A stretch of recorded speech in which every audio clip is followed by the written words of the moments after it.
عن أبي عبد الله جابر بن عبد الله الأنصاري رضي الله عنه أن رجلا سأل النبي صلى الله عليه وسلم فقال: أرأيت إذا صليت المكتوبات وصمت رمضان وأحللت الحلال وحرمت الحرام ولم أزد على ذلك شيئا أدخل الجنة؟ قال نعم۔ حضرت ابو عبداللہ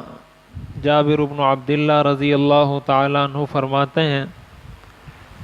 کہ حضور علیہ الصلاۃ والسلام سے ایک شخص نے سوال کیا کہ یا رسول اللہ، مجھے یہ بتلائیے،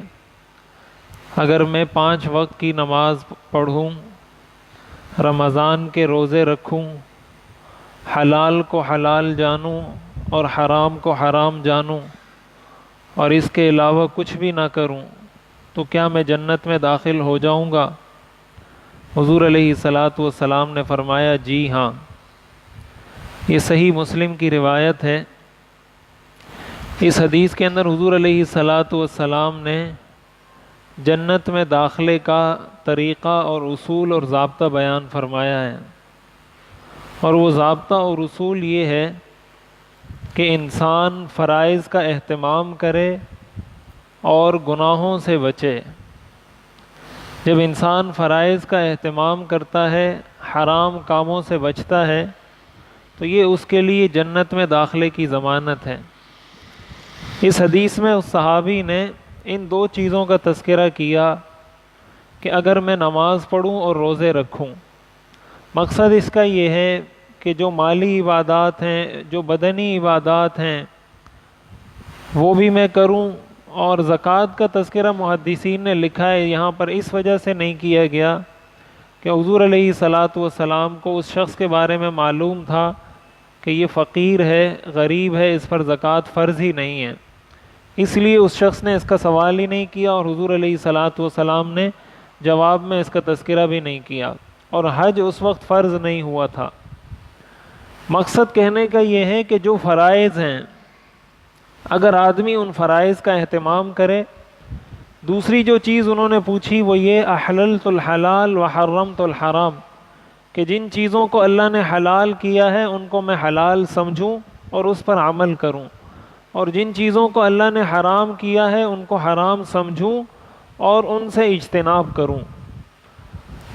تو گویا خلاصہ یہ ہے کہ فرائض کا اہتمام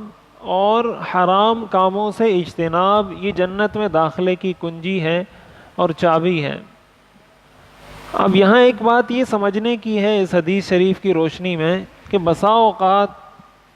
ہم دین کو ایک شعبے کے ساتھ خاص سمجھ لیتے ہیں۔ مثال کے طور پر ہم عبادات کی طرف تو توجہ دیتے ہیں کہ نماز پڑھنی ہے، روزہ رکھنا ہے، حج کرنا ہے، زکوٰۃ ادا کرنی ہے، لیکن جو حرام کام ہیں جن سے بچنے کا شریعت میں حکم ہے ان کو ہم نظر انداز کر دیتے ہیں۔ مثال کے طور پر شریعت میں حکم ہے کہ بد نظری نہیں کرنی، شریعت میں حکم ہے کہ غیبت نہیں کرنی، شریعت میں حکم ہے کہ گالی نہیں دینی، شریعت میں حکم ہے کہ حرام نہیں کھانا ہے، شریعت میں حکم ہے کہ سود نہیں کھانا ہے، شریعت میں حکم ہے کہ یتیم کا مال نہیں کھانا ہے۔ جو گناہ کے کام ہیں، جو حرام کام ہیں، جن کو شریعت نے حرام کیا ہے، تو ہم عبادات کی طرف اور ان چیزوں کی طرف تو توجہ دیتے ہیں اکثر جو کرنے کے ہیں، ان چیزوں کو نظر انداز کر دیتے ہیں جو نہ کرنے کے ہیں اور جن سے بچنے کا حکم ہے، اور ان سے ہم بچتے نہیں ہیں۔ نتیجہ اس کا یہ ہوتا ہے کہ بہت ساری وہ حرام چیزیں، بہت سارے وہ حرام کام ہم سے ہو جاتے ہیں جو ان نیکیوں کو بھی کھا جاتے ہیں۔ اب حدیث شریف میں آتا ہے کہ قیامت کے دن انسان آئے گا بہت سارے اعمال لے کر، لیکن اس نے کسی کا خون بہایا ہوگا، کسی کی غیبت کی ہوگی، کسی کا مال کھایا ہوگا،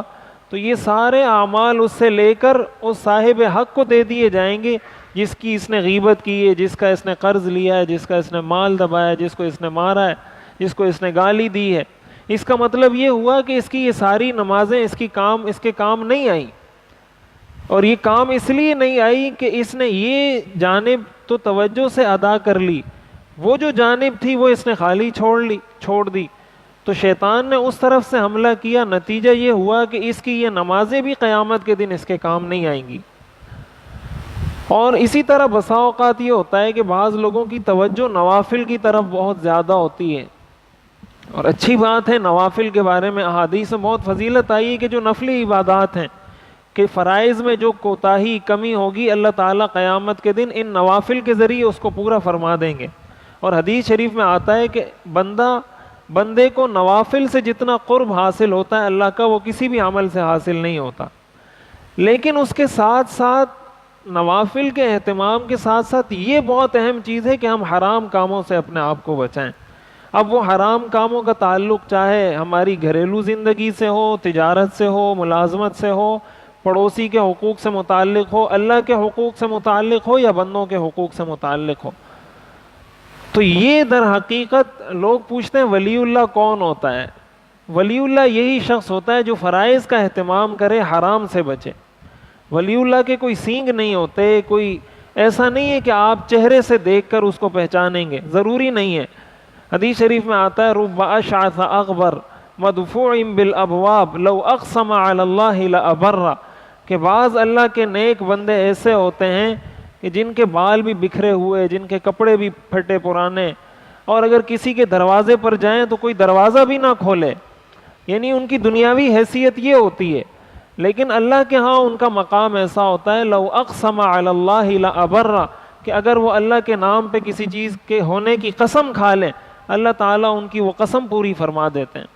یعنی اتنا ان کا مقام ہوتا ہے، اگر وہ قسم کھا کے یہ کہہ دیں کہ اللہ کی قسم ابھی بارش ہوگی تو اللہ تعالیٰ اسی وقت بارش برسا دیتے ہیں۔ وہ قسم کھا کے یہ کہتے ہیں اللہ کی قسم ابھی بارش ختم ہو جائے گی، اللہ تعالیٰ اسی وقت بارش روک دیں۔ اتنا ان کا مقام ہوتا ہے، لیکن دنیا میں اگر وہ کسی کے دروازے پہ جائیں تو کوئی دروازہ بھی نہ کھولے۔ اس لیے کسی کے چہرے سے نہیں پہچانا جاتا، اصل اس کے کردار اور عمل سے پہچانا جاتا ہے۔ تو جو اور قرآن کریم میں آتا ہے ان تجتنبوا کبائر ما تنہون عنہ نکفر عنکم سیئاتکم، کہ جو شخص کبیرہ گناہوں سے بچنے کا اہتمام کرے، حرام کاموں سے بچے، اس کے صغیرہ گناہوں کو ہم ویسے ہی معاف کر دیتے ہیں۔ تو یہ گناہ صغائر تو ہر انسان سے ہوتے ہیں، اصل معاملہ ہے کبیرہ گناہوں سے بچنے کا۔ تو نوافل کا اہتمام، اب دو شخص ہیں، ایک شخص وہ ہے کہ جو فرائض کا اہتمام کرتا ہے، نماز بھی پوری پڑھتا ہے، زکوٰۃ، حج وغیرہ سب، اور نوافل کا بھی خوب اہتمام کرتا ہے کہ قرآن کی تلاوت بھی دن رات کر رہا ہے، نفل نمازیں بھی پڑھ رہا ہے، تہجد بھی پڑھ رہا ہے، ایام 20 کے روزے بھی رکھ رہا ہے، نفلی عمرے بھی کر، حرام سے نہیں بچ رہا، مثلا سود کھا رہا ہے،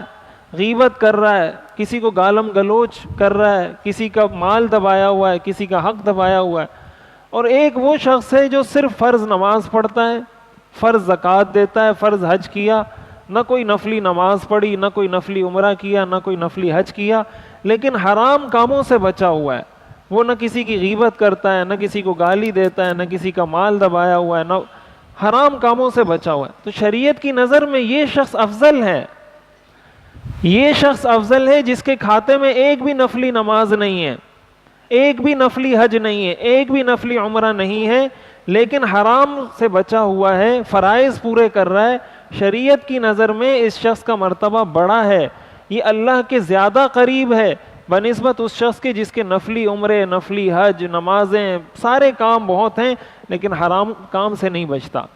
یہ وہ فلسفہ اور اصول ہے جو حضور علیہ الصلاۃ والسلام نے بیان فرمایا کہ عبادات، فرائض کا اہتمام، حلال کو حلال سمجھنا اور اس پر عمل کرنا، حرام کو حرام سمجھنا اور اس سے اجتناب کرنا، یہ انسان کو جنت میں داخل کرواتا ہے۔ اس لیے اپنی زندگی میں ہم یہ غور کریں کہ میں کہاں کہاں حرام سے بچ رہا ہوں، کہاں کہاں نہیں بچ رہا، کہاں کہاں میں حلال پہ عمل کر رہا ہوں، کہاں کہاں نہیں کر رہا، کہاں کہاں فرائض میں کوتاہی ہو رہی ہے، کہاں نہیں ہو رہی۔ تو فرائض میں کوتاہی کو پورا کیا جائے اور حرام سے بچنے میں جو کوتاہی ہو رہی ہے اس کو پورا کر لیا جائے تو اللہ تعالیٰ کی ذات سے امید ہے کہ اللہ تعالیٰ ضرور جنت میں ہمیں بھی داخلہ عطا فرمائیں گے۔ اللہ تعالیٰ عمل کرنے کی توفیق عطا